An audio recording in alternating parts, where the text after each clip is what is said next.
Now that's how you kick off the New Year's Oda. To Kuma, iconic moment, bro, crashing down, saving Bonnie, bro, and doing what we need him to do to Saturn, bro, to see exactly what Saturn did to Kuma's family, bro, to know so many things going on in this chapter, to know that there may be something transcending awakening devil fruit users, like maybe you can actually fuse 2 devil fruits to make one ultimate form or move or something like that, bro.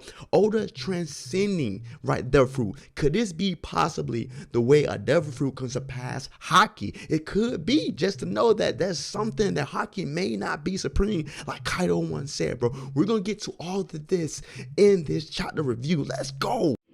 Take a moment right here, feeling like it's out gear, running, no.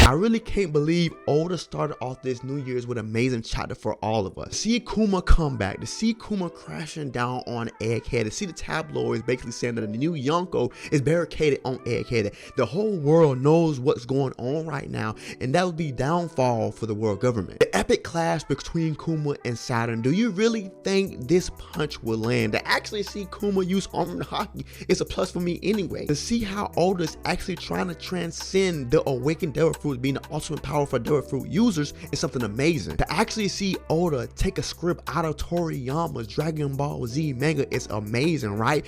I can tell you one thing, Toriyama's Dragon Ball Z is definitely been driven through the fusion technique, and now we see Oda actually doing the same thing. He's trying to combine 2 devil fruits, combine them, actually probably fuse them together to make a whole new power. That's been driving Dragon Ball Z for like 20 plus years now, is the fusion technique. Like you see Gogeta and Vegito is the strongest beings fused together to destroy the Omega antagonist on every scene, on every end of the arc. That is the most go-to person that Toriyama have in his arsenal. So if Oda is trying to fuse or combine or link 2 devil fruits together, we as the readers have to understand this is the next level of an awakened devil fruit user. And at the end of this chapter, J. Garcia Saturn basically said that Bonnie has not linked together with Luffy's white form. So maybe it's something that both of them need to link together to be on one page, to otherwise use this move maybe, or use this form that J. Garcia Saturn was saying. But the biggest coincidence is that what Kuma actually gave Bonnie for her 10th birthday, this beautiful sapphire necklace, right, that Dr. Vegapunk gave Bonnie from Kuma. Now this may be the link,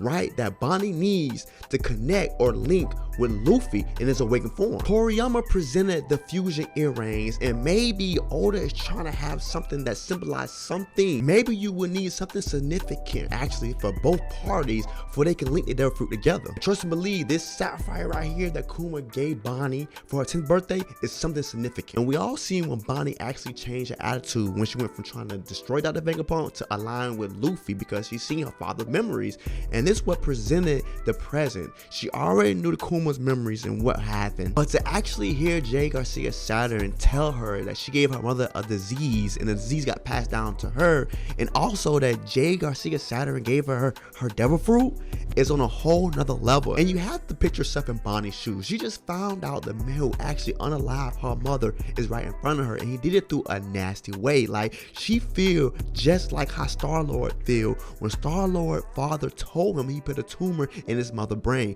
Star-Lord could have did something at the time. You see what Star-Lord did, but Bonnie is in despair right now, and she's hopeless. And as you can see, like, her devil fruit is not working because of how she feeling, that she know that she cannot beat J. Garcia Saturn right now. And it's amazing, even J. Garcia Saturn, Bonnie can actually pull things from the future, right, and actually perform the things that's happening in the future. But she don't believe it actually happening, or she believe that it's a hopeless situation, her powers stopped working. We all knew J. Garcia Saturn was a scientist already, but we did not know the science things that he'd been doing to actually doing human experiments. So it's not a shocker anyway. He wanted to do this. He wanted to perform this procedure on Kuma to see how far it would go. Like, he's okay with using human experiments for his scientific mind. And this also goes back to Enemy's Lobby when we had the inanimate object actually absorbing a devil fruit, right? We see Spannum's sword actually had the elephant zone fruit. So maybe J. Garcia Saturn is the person that came up with a lot of things going forth that we look back on previously before the time scale. We're gonna come back to Bonnie and Saturn, but we have to go off a little bit to Dragon. Now, Dragon is probably worried that his son is in a siege, right?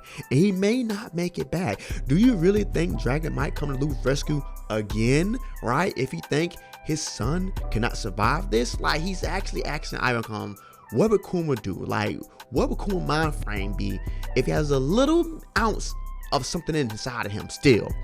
What would he do, right? And he definitely went to Marijoa's. And so the next thing, if he went to Marijoa's, he definitely came to Egghead, crashed down. Amazing arrival. Aside from that, Jinbei's arrival on Wano was good, but this was amazing. The launch down that Kuma did coming to Egghead was top tier. And the wildest thing also, J. Garcia Saturn was not concerned even if Bonnie had that connection with Luffy. Like, he was saying, oh, such a shame. So maybe, what if, like I said before, J. Garcia Saturn was searching for the Gum Gum No fruit, renamed it because the significance of the Nika fruit, right? I already have Bonnie's devil fruit, right? They have somebody small actually to understand that maybe she can be a puppet to actually use what they actually wanted to use, that Luffy and Bonnie probably could use, that J. Garcia wanted to use and have full access and power over it. You get my drift? But yet again, that's J. Garcia Saturn underestimating the tiny insects he's called humans on the lower surface, because of the simple fact he's not concerned that they didn't make a connection, right? They're never going to make a connection. I'm good about that. That's him underestimating people like Luffy, him awakening his devil fruit. I'm pretty sure that he didn't believe Luffy could awaken this devil fruit, right? That's why they renamed it. Nobody gonna even know about it, because this devil fruit can actually overthrow the government. And the most mysterious thing is who actually gave Luffy the food, right? And we see that Kizaru is up. Kizaru definitely was stunned in a comatose state after Luffy hit him with that punch. But luckily, we also have somebody else coming in the fray, right? We see that Kuma is actually finna land down, right? And we see that panel of J. Garcia explaining how Nika is not this, Nika not that, and we see how Kuma's landing through, and we got the little view of Bonnie. It's an amazing panel. This panel is so good because we see J. Garcia Saturn basically talking about how Nika is this, Nika is that, you know little of Nika, and we see Kuma who actually introduced Bonnie to Nika, right? The person that is gonna save everybody, the Liberator, right? The person who's gonna save all the Buccaneers is Nika. And we see J. Garcia Saturn just down talking Nika, how, you know, Kuma actually believe the same thing. He's basically said he's gonna be just like Nika. He's gonna save everybody, right? And it making it seem like Bonnie is losing hope, and that's what J. Garcia Saturn wants, because he knows Bonnie's powers. But it has to be right in his stone that Nika, the Liberator, actually is gonna save all the Buccaneers. Clap actually knew that, and he installed it inside Kuma. Kuma passed it on for everybody. The way that people believe in everything that's heightened or above who you pray to is an amazing, because it goes throughout one ear into another somebody else's ear, and it gives hope, it gives manifestation, and it gives power. And I feel like that's where Nika draws his power, the word of mouth, and people believing they're going to be liberated by him. See that this was J. Garcia's whole plan to get Kuma in his grabs and his arms was so diabolical, it didn't make any sense. And so we have two scientists here, Dr. Vegapunk and actually J. Garcia Saturn, two different mind frames but the same scientific mind. And it's amazing the plot that J. Garcia Saturn had over Kuma and Bonnie, and that the Vegapunk let him have it. Like, the way that you did tore Kuma's family apart, and I feel like it's definitely gonna back pay for J. Garcia Saturn at the end of this arc. And also, I hope that we clarify exactly why Kuma went to Marijoa's for the first place, and I hope it's actually to meet Bonnie's true father, because we already know J. Garcia Saturn knows who's Bonnie's true father is, and I'm pretty sure Dr. Vegapunk installed this switch for Kuma just in case something like this would happen. To be honest, I think Dr. Vegapunk knew that this actually would have happened. So I'm pretty sure Kuma has full knowledge of himself right now, and he could turn the switch on and off.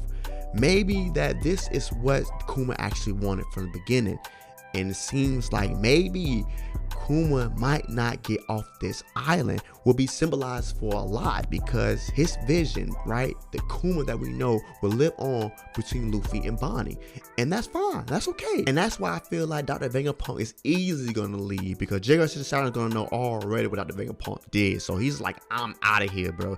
Jay Garcia Saturn is a smart guy, scientific mind frame, so he knows what I did. So I'm pretty sure Dr. Vegapunk, if he's not leaving this island, which sadly he definitely gonna be on side of Dragon, or Dragon might show up maybe and retrieve Dr. Vegapunk. But at the same time, we see how Kuma is trying to get to his daughter running through, and he's getting hit by every missile, every bullet that the Marines have. I can see how this is gonna be in the anime. Like, it's gonna look so good. By the way, the anime is looking good. Anime is gonna look super, but beyond that, I can see exactly how Kuma gonna take every shot, every blow. This is gonna be dragged out, but it's gonna look so good, so do not worry. And the way Bonnie screamed out in her mind, it'd be better if I just die. That's the same thing Kuma was saying when he was a child. They know the same despair. There's nobody better that need that title than Kuma, that need to be Bonnie's father, because they also on the same wavelength. Like, he know when Bonnie's in danger, Kuma is coming, and he came, bro.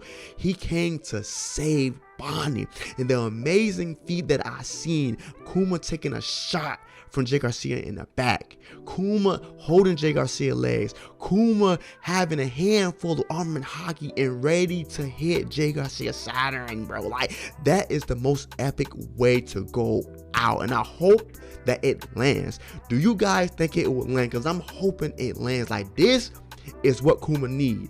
Kuma wanted to do this from the first thought of doing this when he knew what Jay Garcia was planning. Every manga reader who was reading this chapter definitely came back wanting more. I can't say one thing, bro. This is how Oda is starting out the New Year's, bro.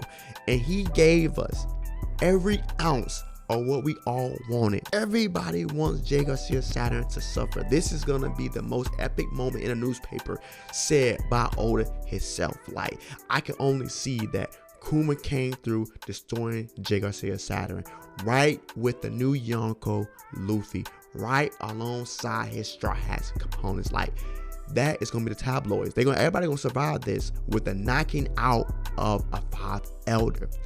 That's the only way how this is gonna go down in history, right? Luffy punching the, Celestial Dragon. Luffy taking down the Celestial Dragon. Luffy is getting all the credit that need to be. And if Kuma does not survive this, it will symbolize so much. From now on out, Kuma will live on between those two, right? The story of Kuma will live on between Dragon, Luffy, where I can say the Revolutionaries, and Straw Hats, and everybody who's actually associated with them, even Dr. Vegapunk. His memories will live out between them, and that would be so great. We know Oda don't like to kill off his characters, but this will be a symbolized kill off. This will be a meaning kill off, like not meaningful like he does the rest of them, right? This would be so meaningful. And like I said before, Kuma's have so many death flags over him. Like, he got so many injuries. He got he's only on a leg right now. So if he hit Jay Garcia Saturn with his punch, it'd be good, because he needed it. That'd be symbolizing, like, this is something that he's itching that he wanted to do. But this chapter was great. This chapter was beyond great. This is the best chapter coming in 2024. I don't know what other chapter can top this. Maybe the next one between the fight between Jay Garcia Saturn and Luffy, but I don't think it would top what this chapter means to a lot of people, means to the readers, and means to Bonnie and Kuma. 100 out of 10, 1,000 out of 10, just because Oda wrote it. Amazing story, Thanks for watching. Like, comment, subscribe to get more of me and more One Piece content. Hopefully see you on the next chapter. Peace. Stay safe. Love you. Love yourself.